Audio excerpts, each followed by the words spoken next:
When I drew nigh the nameless city, I knew it was accursed. I was traveling in a parched and terrible valley under the moon, and afar I saw it protruding uncannily above the sands, as part of a corpse may protrude from an ill-made grave. Fear spoke from the age-worn stones of this hoary survivor of the deluge, this great-grandmother of the eldest pyramid, and a viewless aura repelled me and bade me retreat from antique and sinister secrets that no man should see, and no man else had ever dared to see. Remote in the desert of Araby lies the nameless city, crumbling and inarticulate, its low walls nearly hidden by the sands of uncounted ages. It must have been thus before the first stones of Memphis were laid, and while the bricks of Babylon were yet unbaked. There is no legend so old as to give it a name, or to recall that it was ever alive, but it is told of in whispers around campfires and muttered about by grandems in the tents of sheiks, so that all the tribes shun it without wholly knowing why. It was of this place that Abdul al-Hazred, the mad poet, dreamed on the night before he sang his inexplicable couplet. That is not dead which can eternal lie, and with strange aeons even death may die. I should have known that the Arabs had good reason for shunning the nameless city, the city told of in strange tales but seen by no living man, yet I defied them, and went into the untrodden waste with my camel. I alone have seen it, and that is why no other face bears such hideous lines of fear as mine, why no other man shivers so horribly when the night wind rattles the windows. When I came upon it, in the ghastly stillness of unending sleep, it looked at me, chilly from the rays of a cold moon amidst the desert's heat. And as I returned its look, I forgot my triumph at finding it, and stopped still with my camel to wait for the dawn. For hours I waited, till the east grew gray and the stars faded, and the gray turned to roseal light edged with gold. I heard a moaning and saw a storm of sand stirring among the antique stones, though the sky was clear and the vast reaches of the desert still. Then suddenly above the desert's far rim came the blazing edge of the sun, seen through the tiny sandstorm which was passing away. And in my fevered state, I fancied that from some remote depth there came a crash of musical metal to hail the fiery disk as Memnon hails it from the banks of the Nile. My ears rang and my imagination seethed as I led my camel slowly across the sand to that unvocal stone place, that place too old for Egypt and Monroe to remember, that place which I alone of living men have seen. In and out amongst the shapeless foundations of houses and palaces I wandered, finding never a carving or inscription to tell me of those men, if men they were, who built the city and dwelt therein so long ago. The antiquity of the spot was unwholesome, and I longed to encounter some sign or device to prove that the city was indeed fashioned by mankind. There were certain proportions and dimensions in the ruins which I did not like. I had with me many tools, and dug much within the walls of the obliterated edifices. but progress was slow, and nothing significant was revealed. When night and the moon returned, I felt a chill wind which brought new fear, so that I did not dare to remain within the city. And as I went outside the antique walls to sleep, a small sighing sandstorm gathered behind me, blowing over the gray stones, though the moon was bright, and most of the desert still. I awaked just at dawn from a pageant of horrible dreams, my ears ringing as from some metallic peal. I saw the sun peering redly through the last gusts of a little sandstorm that hovered over the nameless city, and marked the quietness of the rest of the landscape. Once more I ventured within those brooding ruins that swelled beneath the sand like an ogre under a coverlet, and again dug vainly for relics of a forgotten race. At noon I rested, and in the afternoon I spent much time tracing the walls, and the bygone streets, and the outlines of the nearly vanished buildings. I saw that the city had been mighty indeed, and wondered at the sources of its greatness. To myself I pictured all the splendors of an age so distant that Chaldea could not recall it, and thought of Sarnath the Doomed, that stood in the land of Nar when mankind was young, and of Ib, that was carven of grey stone before mankind existed. All at once I came upon a place where the bedrock rose stark through the sand and formed a low cliff. And here I saw with joy what seemed to promise further traces of the antediluvian people. Hewn rudely on the face of the cliff were the unmistakable facades of several small, squat rock houses or temples, whose interiors might preserve many secrets of ages too remote for calculation, though sandstorms had long since effaced any carvings which may have been outside. Very low and sand-choked were all of the dark apertures near me, but I cleared one with my spade and crawled through it, carrying a torch to reveal whatever mysteries it might hold. When I was inside, I saw that the cavern was indeed a temple, and beheld plain signs of the race that had lived and worshipped before the desert was a desert. Primitive altars, pillars, and niches, all curiously low, were not absent, and though I saw no sculptures nor frescoes, there were many singular stones clearly shaped into symbols by artificial means. The lowness of the chiseled chamber was very strange, for I could hardly more than kneel upright, but the area was so great that my torch showed only a part at a time. I shuddered oddly in some of the far corners, for certain altars and stones suggested forgotten rites of terrible, revolting, and inexplicable nature, and made me wonder what manner of men could have made and frequented such a temple. When I had seen all that the place contained, I crawled out again, avid to find what the other temples might yield. Night had now approached, yet the tangible things I had seen made curiosity stronger than fear, so that I did not flee from the long moon-cast shadows that had daunted me when I first saw the nameless city.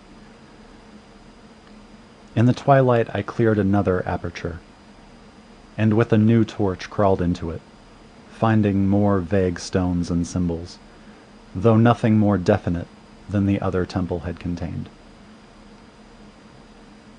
The room was just as low, but much less broad, ending in a very narrow passage crowded with obscure and cryptical shrines. About these shrines I was prying, when the noise of a wind, and of my camel outside, broke through the stillness, and drew me forth to see what could have frightened the beast. The moon was gleaming vividly over the primeval ruins, lighting a dense cloud of sand that seemed blown by a strong but decreasing wind from some point along the cliff ahead of me. I knew it was this chilly, sandy wind which had disturbed my camel, and was about to lead him to a place of better shelter when I chanced to glance up and saw that there was no wind atop the cliff. This astonished me and made me fearful again, but I immediately recalled the sudden local winds I had seen and heard before at sunrise and sunset, and judged it was a normal thing. I decided that it came from some rock fissure leading to a cave, and watched the troubled sand to trace it to its source, soon perceiving that it came from the black orifice of a temple a long distance south of me, almost out of sight. Against the choking sand cloud, I plodded toward this temple, which, as I neared, it loomed larger than the rest, and showed a doorway far less clogged with caked sand. I would have entered had not the terrific force of the icy wind almost quenched my torch. It poured madly out of the dark door, sighing uncannily as it ruffled the sand and spread about the weird ruins. Soon it grew fainter, and the sand grew more and more still, till finally all was at rest again. But a presence seemed stalking among the spectral stones of the city, and when I glanced at the moon, it seemed to quiver as though mirrored in unquiet waters. I was more afraid than I could explain, but not enough to dull my thirst for wonder. So as soon as the wind was gone, I crossed into the dark chamber from which it had come. This temple, as I had fancied from the outside, was larger than either of those I had visited before, and was presumably a natural cavern, since it bore winds from some region beyond. Here I could stand quite upright, but saw that the stones and altars were as low as those in the other temples. On the walls and roof, I beheld for the first time some traces of the pictorial art of the ancient race. Curious curling streaks of paint that had almost faded or crumbled away. And on two of the altars I saw with rising excitement a maze of well-fashioned curvilinear carvings.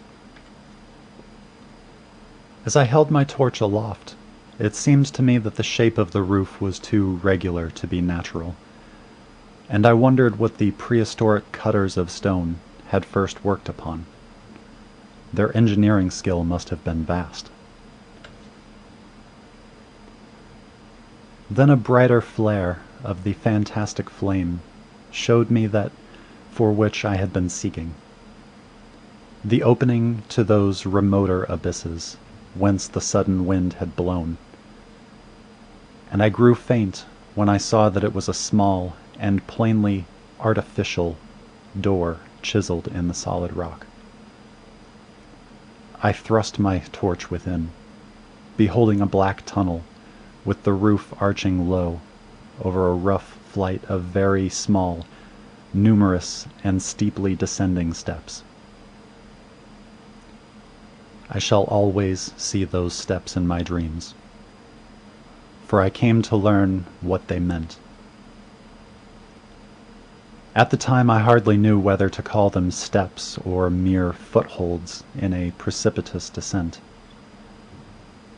My mind was whirling with mad thoughts, and the words and warnings of Arab prophets seemed to float across the desert from the lands that men know to the nameless city that men dare not know.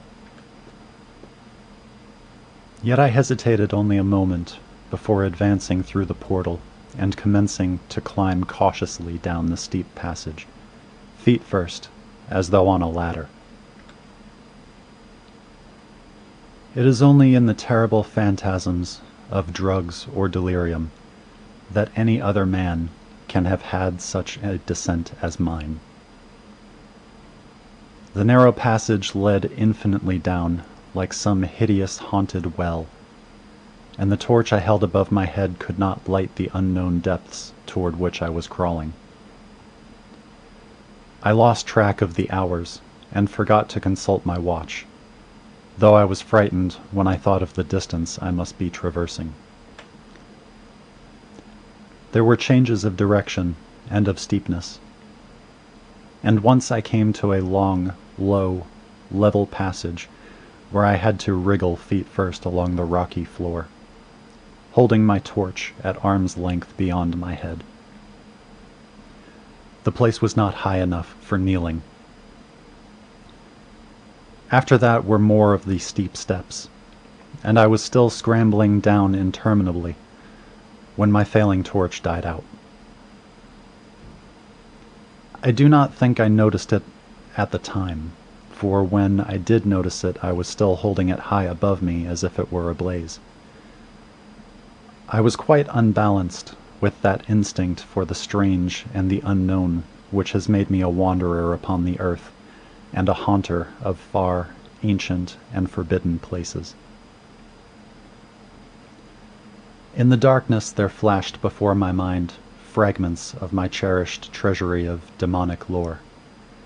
Sentences from Alhazred, the mad Arab, paragraphs from the apocryphal nightmares of Damascus, and infamous lines from the delirious Images du Monde of Gauthier de Metz. I repeated queer extracts, and muttered of Afrasiab and the demons that floated with him down the Oxus, later chanting over and over again a phrase from one of Lord Dunsany's tales, the unreverberate blackness of the void. Once when the descent grew amazingly steep, I recited something in sing-song from Thomas Moore until I feared to recite more.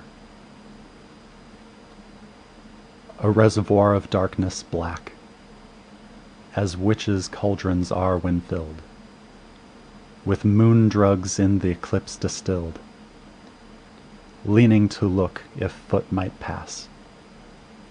Down through that chasm I saw beneath, as far as vision could explore, the jetty sides as smooth as glass, looking as if just vanished o'er, with that dark pitch the sea of death throws out upon its slimy shore. Time had quite ceased to exist when my feet again felt a level floor, and I found myself in a place slightly higher than the rooms in the two smaller temples, now so incalculably far above my head. I could not quite stand, but could kneel upright, and in the dark I shuffled and crept hither and thither at random. I soon knew that I was in a narrow passage, whose walls were lined with cases of wood having glass fronts. As in that Paleozoic and abysmal place I felt of such things as polished wood and glass, I shuddered at the possible implications. The cases were apparently ranged along each side of the passage at regular intervals, and were oblong and horizontal, hideously like coffins in shape and size. When I tried to move 2 or 3 for further examination, I found they were firmly fastened. I saw that the passage was a long one, so floundered ahead rapidly in a creeping run that would have seemed horrible had any eye watched me in the blackness, crossing from side to side occasionally to feel of my surroundings and be sure the walls and rows of cases still stretched on. Man is so used to thinking visually that I almost forgot the darkness, and pictured the endless corridor of wood and glass in its low-studded monotony, as though I saw it. And then in a moment of indescribable emotion, I did see it.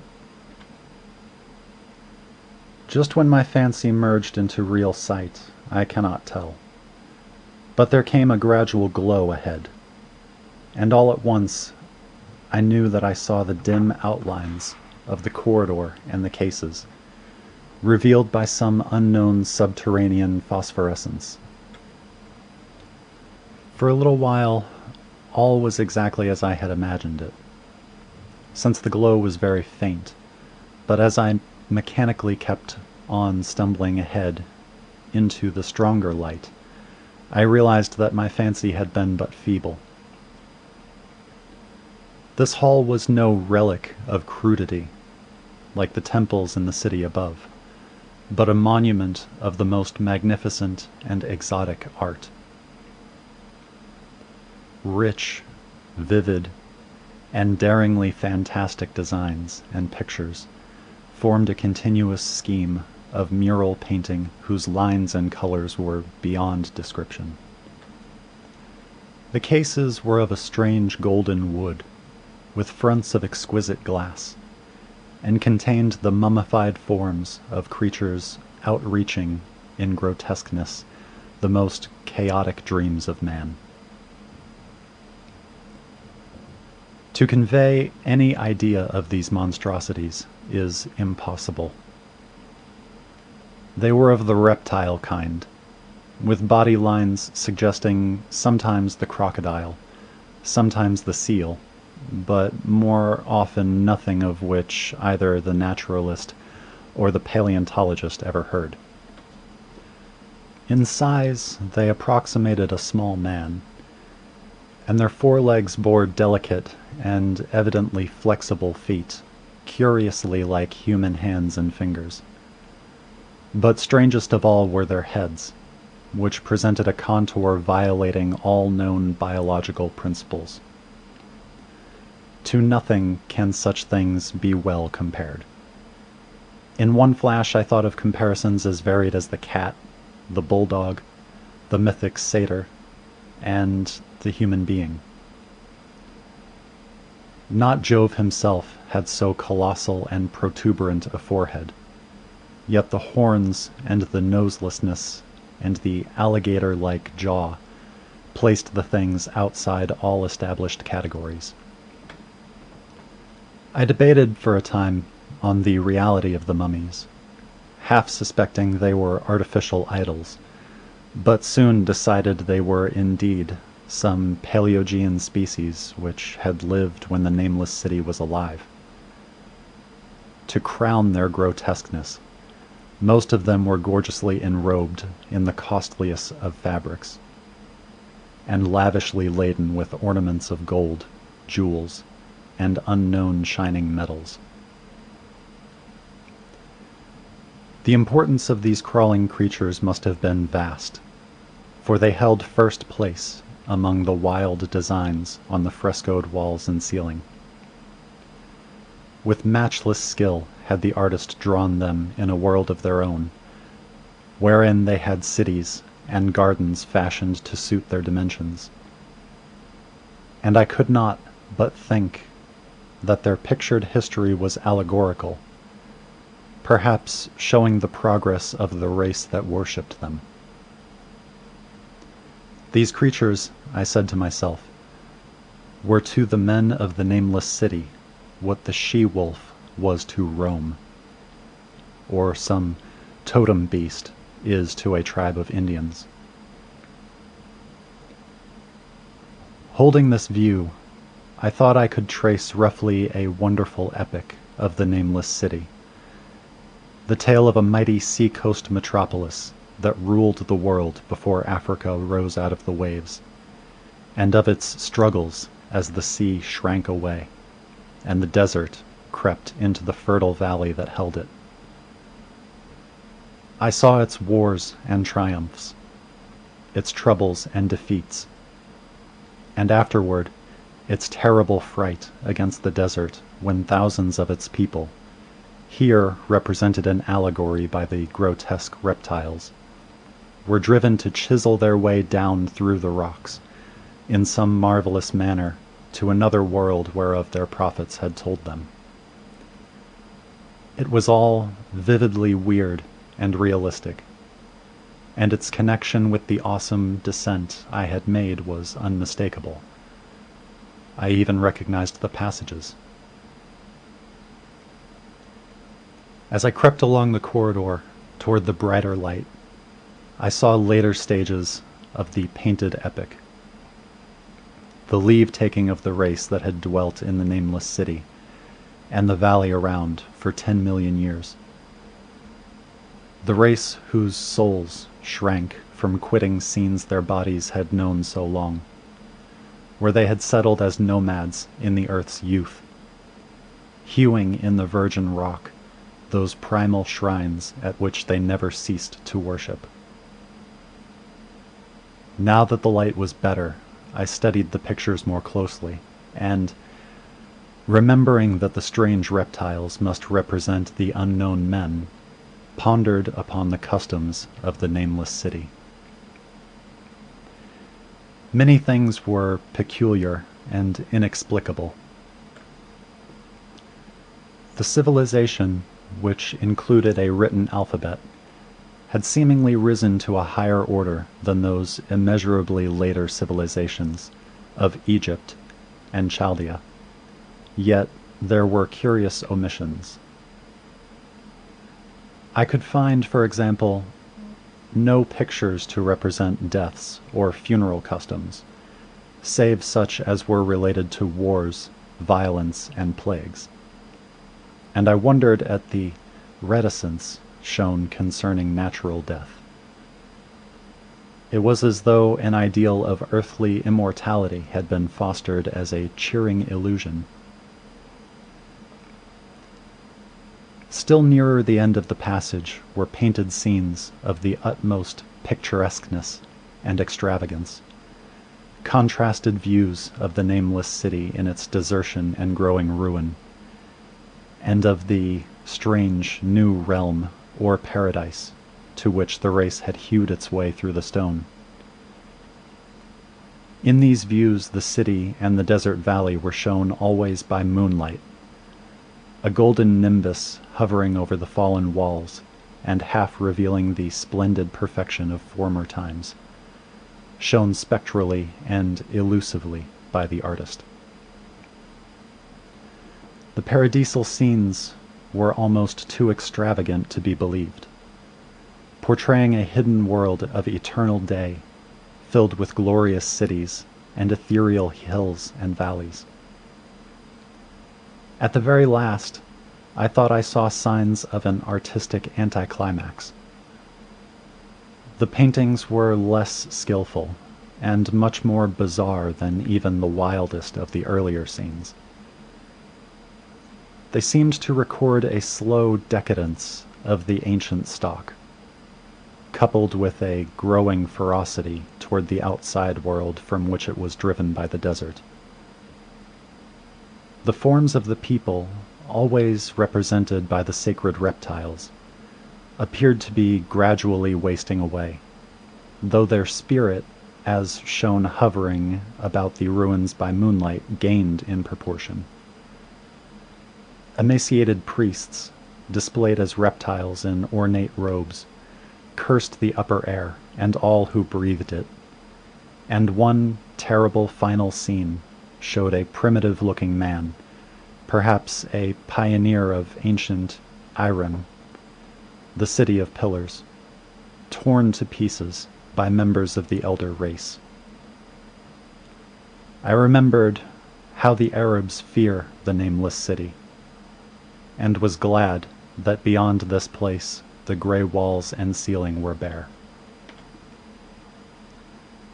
As I viewed the pageant of mural history, I had approached very closely the end of the low-ceiled hall, and was aware of a great gate through which came all the illuminating phosphorescence.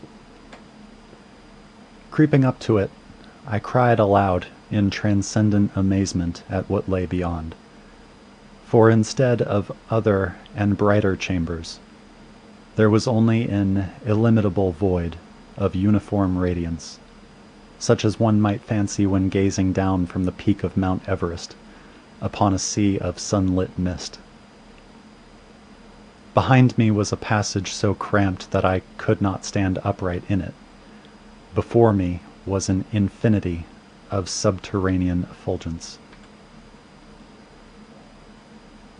Reaching down from the passage into the abyss was the head of a steep flight of steps.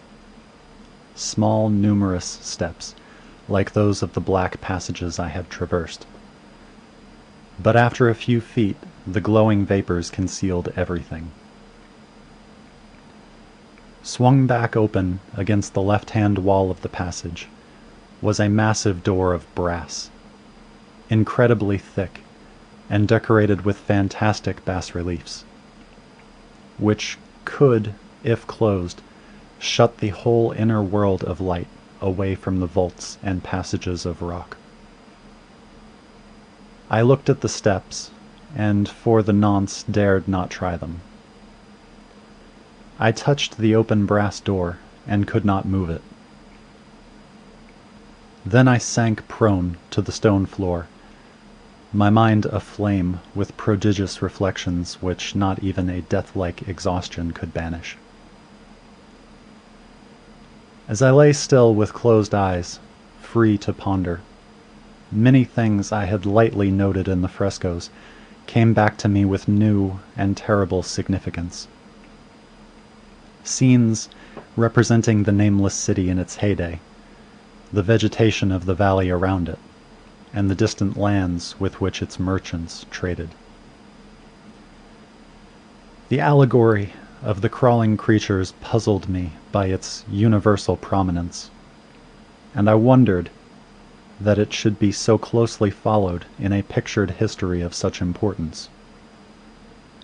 In the frescoes, the Nameless city had been shown in proportions fitted to the reptiles.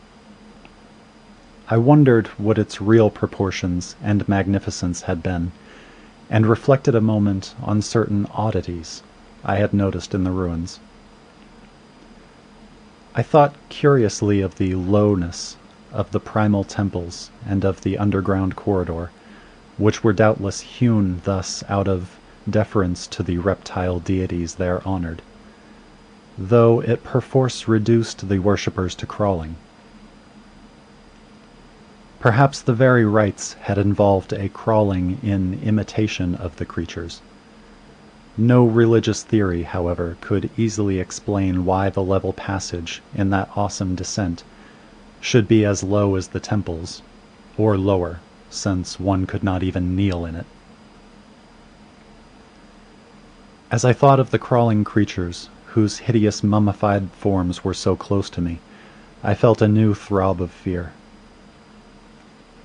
Mental associations are curious, and I shrank from the idea that, except for the poor, primitive man torn to pieces in the last painting, mine was the only human form amidst the many relics and symbols of primordial life. But as always in my strange and roving existence, wonder soon drove out fear, for the luminous abyss and what it might contain presented a problem worthy of the greatest explorer. That a weird world of mystery lay far down that flight of oddly small steps, I could not doubt, and I hoped to find there those human memorials which the painted corridor had failed to give. The frescoes had pictured unbelievable cities, hills, and valleys in this lower realm, and my fancy dwelt on the rich and colossal ruins that awaited me. My fears, indeed, concerned the past rather than the future. Not even the physical horror of my position in that cramped corridor of dead reptiles and antediluvian frescoes, miles below the world I knew and faced by another world of eerie light and mist, could match the lethal dread I felt at the abysmal antiquity of the scene and its soul. An ancientness so vast that measurement is feeble seemed to leer down from the primal stones and rock-hewn temples in the Nameless city, while the very latest of the astounding maps in the frescoes showed oceans and continents that man has forgotten, with only here and there some vaguely familiar outline of what could have happened in the geological aeons since the paintings ceased and the death-hating race resentfully succumbed to decay. No man might say. Life had once teemed in these caverns and in the luminous realm beyond. Now I was alone with vivid relics, and I trembled to think of the countless ages through which these relics had kept a silent and deserted vigil. Suddenly there came another burst of that acute fear which had intermittently seized me ever since I first saw the terrible valley and the nameless city under a cold moon. And despite my exhaustion, I found myself starting frantically to a sitting posture and gazing back along the black corridor toward the tunnels that rose to the outer world. My sensations were much like those which had made me shun the Nameless city at night, and were as inexplicable as they were poignant. In another moment, however, I received a still greater shock in the form of a definite sound, the first which had broken the utter silence of these tomb-like depths. It was a deep, low moaning, as of a distant throng of condemned spirits, and came from the direction in which I was staring. Its volume rapidly grew, till soon it reverberated frightfully through the low passage, and at the same time I became conscious of an increasing draught of cold air, likewise flowing from the tunnels and the city above. The touch of this air seemed to restore my balance, for I instantly recalled the sudden gusts which had risen around the mouth of the abyss each sunset and sunrise, one of which had indeed served to reveal the hidden tunnels to me. I looked at my watch and saw that sunrise was near, so braced myself to resist the gale which was sweeping down to its cavern home as it had swept forth at evening.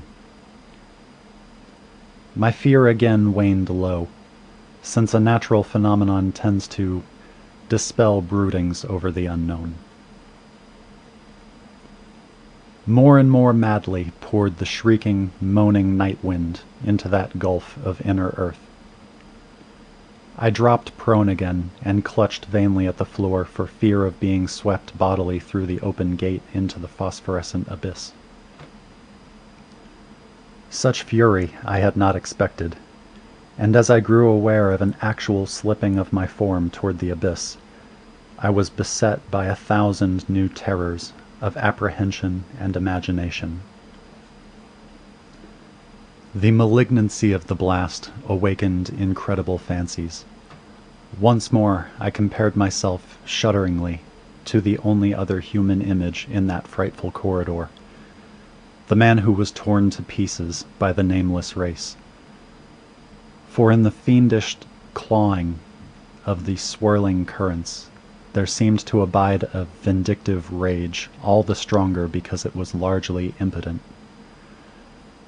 I think I screamed frantically near the last. I was almost mad.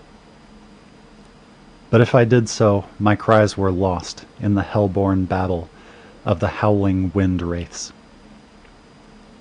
I tried to crawl against this murderous, invisible torrent, but I could not even hold my own as I was pushed slowly and inexorably toward the unknown world. Finally reason must have wholly snapped, for I fell to babbling over and over that unexplainable couplet of the mad Arab Alhazred, who dreamed of the nameless city. That is not dead which can eternal lie, and with strange aeons even death may die.